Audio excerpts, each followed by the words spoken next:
Hello guys, welcome to my YouTube channel. आज मैं आपके लिए बहुत ज़्यादा इंटरेस्टिंग स्टोरी लेकर आई हूँ।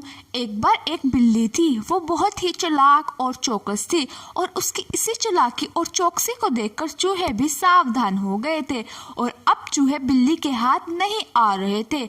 एक समय ऐसा आया कि बिल्ली भूख के मारे तड़पने लगी। एक भी चूहा उसके हाथ नहीं आता था क्योंकि वो उसकी आहट सुनते ही तेजी से अपने बिल में छुप जाते थे।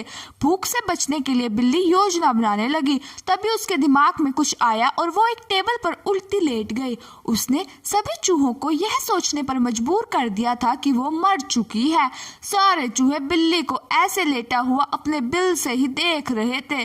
उन्हें पता था कि बिल्ली बहुत चालाक है, इसलिए उनमें से कोई भी चूहा अपने बिल से बाहर नहीं आया। लेकिन बिल्ली भी हार मानने वालों में से नहीं थी।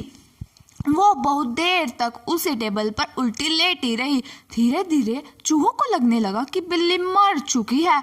वो जश्न मनाते हुए अपने बिल से निकलने लगे। चूहे जैसे ही बिल्ली के टेबल के पास पहुंचे, उसने उछलकर दो चूहे पकड़ लिए। इसी तरह बिल्ली ने इस बार तो अपने पेट को भर लिया, लेकिन चूहे अब और भी ज्यादा सतर्क हो गए।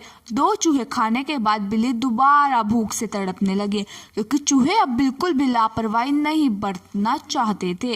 इस बार पेट भरने के लिए एक बार फिर बिल्ली को योजना बनानी थी, लेकिन इस बार छोटी योजना काम नहीं आने वाली थी। इसलिए बिल्ली ने अब खुद को पूरे आटे से ढक लिया। चूहों ने सोचा कि वह आटा है और उसे खाने के लिए आ गए, लेकिन एक बूढ़े चूहे ने उन्हें रोक दिया। उसने ध्यान से आटा देखा तो उसमें बिल्ली का आकार दिखने लगा।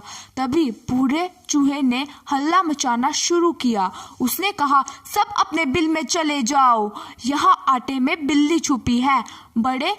बूढ़े चूहे की बात सुनकर सारे चूहे अपने बिल में चले गए। जब बहुत देर तक एक भी चूहा बिल्ली के पास नहीं पहुंचा, तब बिल्ली थकने की वजह से उठ गई।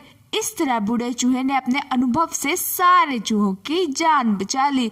इस कहानी से हमें यह सीख मिलती है, बिल्ली और चूहे की कहानी से हमें बहुत ही महत्वपूर्ण बात सीखने को मिलती है कि बुद्धि का इस्तेमाल करके धोखे से बचा जा सकता है। धन्यवाद।